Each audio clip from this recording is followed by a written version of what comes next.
Саламатсыз көрермен, қалай қарақұрт шаққанда алғашқы жәрдем жасау керек? Бүгінгі видеом осы сұраққа жауап болмақ. Ал келесі видеомда қауынның ағзаға пайдасы туралы айтылады. Алдымен денсаулыққа пайдалы видеоларымды өткізіп алмас үшін каналыма тіркеліп лайк басып пікір жазуды және достарыңызбен бөлісуді ұмытпаңыз. Қарақұрт уы белсенді жәндік. Ол далалы шөл-шөлейтті жерлерде мекендейді. Қарақұрттың уы жылан уынан 15 есе күшті. Қарақұрт өрмекші тәріздес жәндік. Ұрғашысының үлкендігі 1,5-2 см, еркегі 1 см шамасында.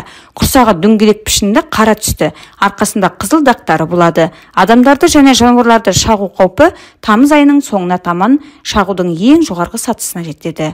Қарақұрт шаққанда орны қатты ауырады. Ауырғаны бүкіл денеге тарап, аяқ тартылады. Қарақұрттың ең улысы жыныстық кезеңде жетілген ұрғашылары.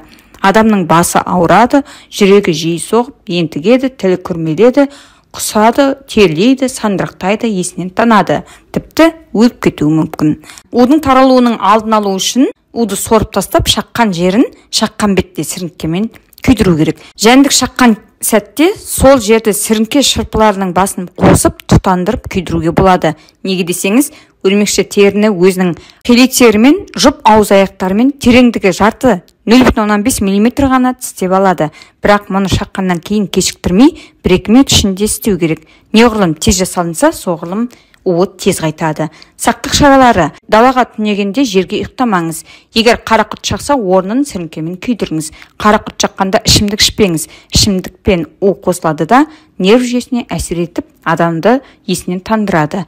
Мұндай коктейль адамның тыныс алуын ауырлатып, адам өліп кетуі мүмкін.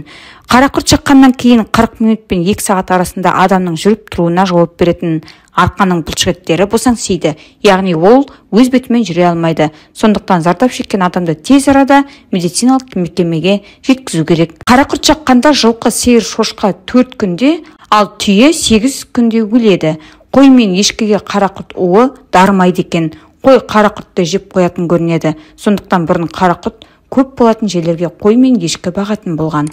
Бүгінгі видеом осындай. Видео ұнаса лайк басып пікір жазуды және достарыңызбен бөлісуді ұмытпаңыз. Денсаулығыңыз, байлығыңызды сақтаңыз. Келесі видеоға дейін сау болыңыз.